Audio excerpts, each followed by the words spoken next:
안녕하세요. 오늘은 예레미야서 6번째 시간입니다. 이 시간에는 예레미야 7장 1절에서 20절 말씀을 가지고 함께 공부해 보려고 합니다. 예레미야서 7장은 유다 백성의 잘못된 신앙과 하나님께서 주신 엄중한 경고를 담고 있습니다. 당시 유다 백성은 겉으로는 성전에서 제사를 드리며 하나님을 섬기는 듯 보였지만 실제로는 그들의 삶에서 하나님의 말씀과는 전혀 다른 방향으로 나아가고 있었습니다. 하나님께서는 단순히 형식적인 종교 생활에 머물러 있는 그들에게 그들의 길과 행위를 고치라고 말씀하십니다. 오늘 이 말씀은 우리에게도 큰 도전을 줍니다. 하나님께서 원하시는 것은 우리의 외적인 종교적 행위가 아니라 진정으로 변화된 삶입니다. 우리가 하나님 앞에서 어떤 신앙과 태도를 가져야 할지 함께 살펴보도록 하겠습니다. 먼저 하나님께서는 3절에서 이렇게 말씀하십니다. 만군의 주 곧 이스라엘의 하나님이 이같이 말하노라. 너희 길들과 너희 행위들을 고치라. 그리하면 내가 너희로 하여금 이곳에 거하게 하리라.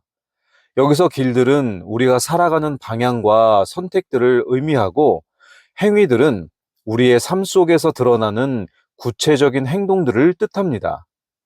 하나님께서 이 요청을 하신 이유는 백성들의 삶이 하나님의 뜻과 멀어져 있었기 때문입니다. 그들은 죄악된 삶을 살면서도 성전의 존재에 의지하며 자신들이 안전하다고 착각했습니다. 하지만 하나님은 그들의 외적인 제사가 아닌 내면의 변화와 행동의 전환을 원하셨습니다. 우리도 이 말씀을 통해 하나님 앞에서 우리의 삶의 방향과 행동을 돌아보아야 합니다. 우리는 하나님의 뜻에 맞게 살아가고 있는지 아니면 형식적인 신앙에 안주하고 있는지를 점검해야 합니다. 그리고 그들의 거짓된 확신을 지적하시며 4절에서 이렇게 말씀하십니다. 너희는 이것들이 주의 성전이라, 주의 성전이라, 주의 성전이라 하는 거짓말을 믿지 말라. 유다 백성은 성전이 그들 가운데 있다는 사실만으로 자신들이 하나님의 보호 아래 있다고 확신했습니다. 그들은 성전의 존재를 일종의 면죄부처럼 여겼습니다. 그러나 하나님께서는 성전 자체가 아니라 그들이 하나님께 순종하고 의롭게 살아가는 것을 원하셨습니다. 이는 오늘날 교회에 다니고 예배를 드리는 것으로 우리의 신앙이 완성되지 않는다는 사실을 상기시켜 줍니다. 교회와 예배는 중요하지만 그것이 우리 삶 전체에서 하나님께 순종하는 것을 대체할 수는 없습니다. 우리는 교회에 다니니까 괜찮다는 아니란 태도에서 벗어나야 합니다. 하나님은 우리의 중심과 삶 전체를 원하십니다. 또한 5절과 6절에서 하나님께서는 백성들에게 구체적으로 변화의 요구를 말씀하십니다. 만일 너희가 너희 길들과 너희 행위들을 철저히 고치고 사람과 그의 이웃 사이에서 철저히 판단의 공의를 집행하며 나그네와 아버지 없는 자와 과부를 학대하지 아니하고 무죄한 피를 이곳에서 흘리지 아니하며 너희에게 해로운 다른 신들을 따라 걷지 아니하면 이렇게 기록되어 있는데요. 이 말씀은 먼저 공의를 실천하라는 요청입니다. 사람과 그의 이웃 사이에서 철저히 판단의 공의를 집행하며 라는 말씀은 모든 관계에서 정직하고 올바른 판단을 내리라는 뜻입니다. 이는 단지 법적인 정의를 넘어서 우리의 일상적인 인간 관계에서도 하나님의 기준을 따르라는 명령입니다. 다음으로 하나님은 약자를 보호하라고 말씀하십니다. 나그네와 고아, 과부는 당시 사회에서 가장 연약한 자들이었으며 쉽게 학대와 착취의 대상이 되곤 했습니다. 하나님께서는 이러한 약자들을 돌보고 보호하는 것이 그분의 백성으로서의 의무임을 강조하십니다. 또한 하나님은 무죄한 피를 이곳에서 흘리지 말라고 경고하십니다. 이는 단순히 살인을 금하는 것을 넘어서서 불의와 억압으로 인해 누군가 고통받는 일이 없도록 하라는 말씀입니다. 하나님은 정의와 공의가 지켜지지 않는 예배를 결코 기뻐하시지 않으십니다. 그리고 너희에게 해로운 다른 신들을 따라 걷지 말라고 하십니다. 이는 우상 숭배를 멈추라는 뜻이며 하나님 외의 것을 의지하는 모든 행위를 포함합니다. 하나님께서는 자신의 백성이 오직 그분만을 의지하며 살아가기를 원하십니다. 그리고 7절에서 하나님께서는 순종하는 백성들에게 주시는 축복을 약속하십니다. 내가 너희 조상들에게 준 땅, 곧 이곳에서 너희로 하여금 영원 무궁토록 거하게 하리라.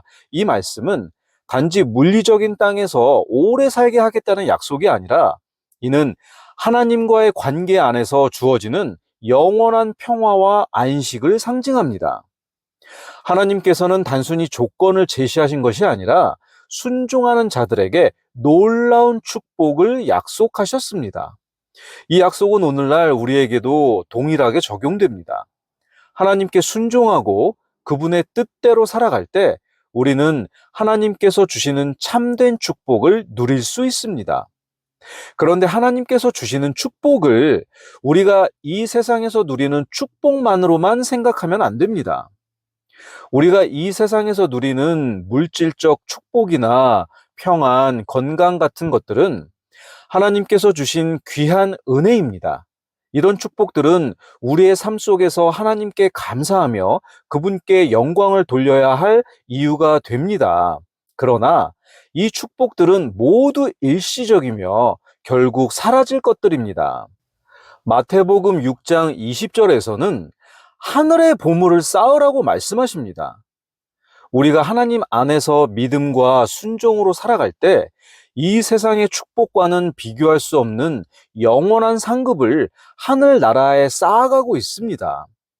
예수님과 함께 영원히 누릴 그 축복은 이 땅의 어떤 기쁨과도 비교할 수 없는 것입니다.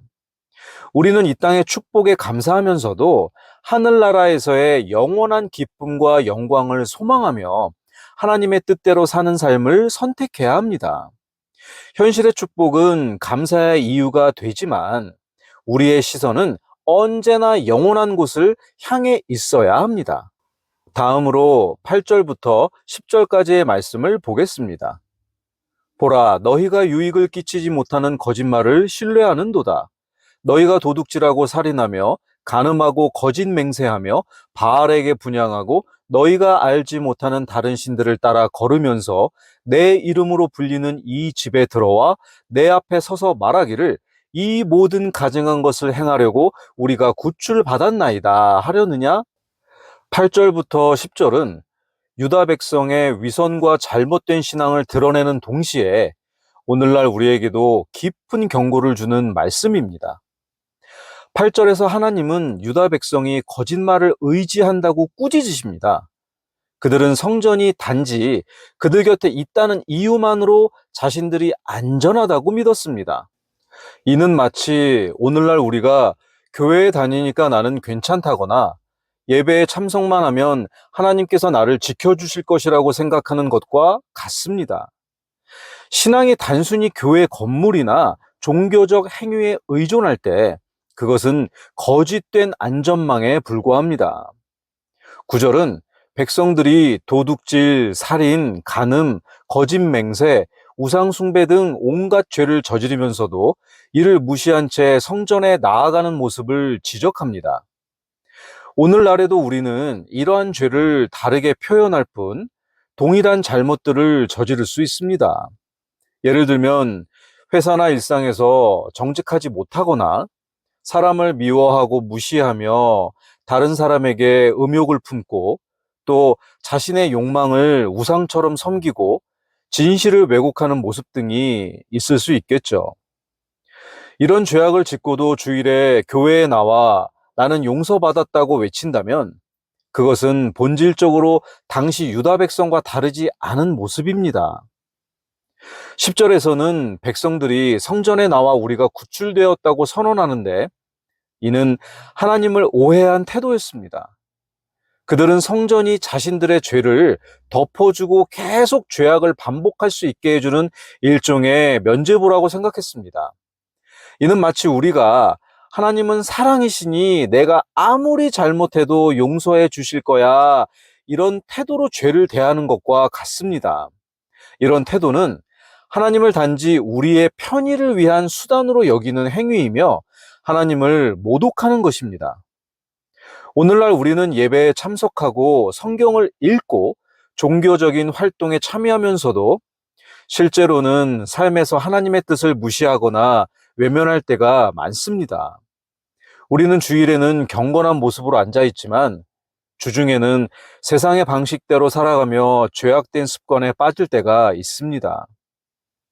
특히 교회만 잘 다니면 괜찮다는 생각은 현대 신앙인의 가장 큰 함정 중 하나입니다. 하나님께서는 단순히 우리가 교회에 나오는 것을 원하시는 것이 아니라 우리의 삶 전체가 그분의 뜻에 따라 변화되기를 원하십니다. 우리의 예배가 하나님을 진정으로 높이고 삶 속에서 그분의 말씀을 실천하는 데까지 나아가지 않으면 우리는 유다 백성의 모습을 반복하게 됩니다. 그리고 그들의 성전을 바라보는 잘못된 태도를 지적하시며 12절에서 이렇게 말씀하십니다. 오직 너희는 실로에 있던 내 처소, 곧 내가 처음에 내 이름을 둔 곳으로 이제 가서 내 백성 이스라엘의 사악함으로 인하여 내가 그곳에 어떻게 행하였는지 보라. 실로는 이스라엘 백성이 가나안 땅에 정착한 뒤 언약궤와 성막이 처음 세워진 장소였습니다. 여호수아 18장에 보면 이스라엘 온 회중이 실로에 모여 성막을 세웠다고 기록되어 있습니다. 이곳은 단순한 예배 장소가 아니라 하나님께서 이스라엘 백성 가운데 거하심을 상징하는 중요한 장소였습니다. 백성들은 여기서 하나님께 제사를 드리고 율법을 중심으로 공동체를 형성하며 언약 백성으로 살아갔습니다.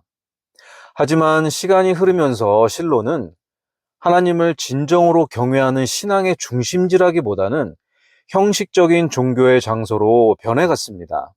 사람들은 외형적인 예배나 제사에만 의존하고 실제로 하나님과의 관계는 소홀히 했습니다. 그러다 블레셋과의 전쟁에서 패배했을 때 이스라엘 백성은 언약궤를 전장으로 가져가면 승리를 보장받을 수 있다고 믿었습니다. 하지만 그것은 하나님을 정말 의지한 것이 아니라 언약궤를 마치 부적처럼 사용한 것이었습니다.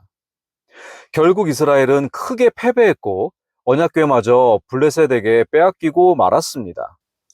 언약궤를 잃은 사건은 이스라엘 백성에게 단순한 패배가 아니라 하나님과의 관계가 끊어졌다는 영적 충격으로 다가왔고, 이 사건 이후로 실로는 더 이상 이스라엘 신앙의 중심지가 되지 못했습니다. 이 역사는 하나님과의 진정한 관계가 없을 때 아무리 거룩한 장소라도 그 의미를 잃을 수 있음을 보여줍니다. 그리고 하나님께서는 16절에서 예레미야에게 이렇게 말씀하십니다. 그러므로 너는 이 백성을 위하여 기도하지도 말고 그들을 위하여 소리 높여 부르짖거나 간구하지도 말며 내게 중재하지도 말라. 내가 내 말을 듣지 아니하리라. 이 구절은 매우 충격적입니다.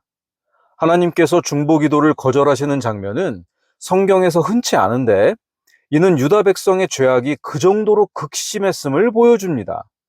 그들의 마음은 완전히 돌이킬 수 없을 만큼 완고했고 하나님께서는 그들을 심판하시기로 결정하셨습니다.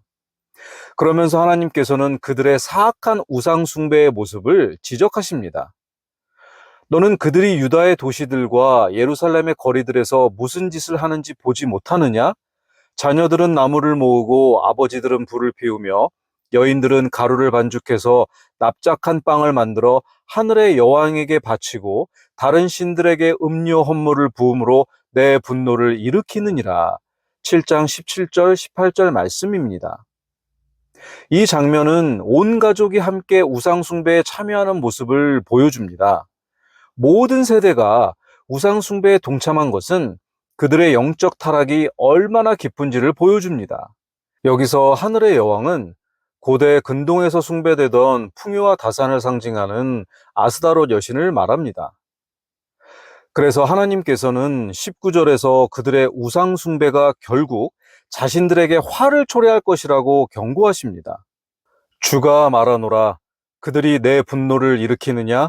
그들이 스스로 자기 얼굴에 혼동을 일으키지 아니하느냐? 그들의 죄악은 하나님을 모독했지만 결국 그 대가는 그들 자신이 치르게 될 것이었습니다.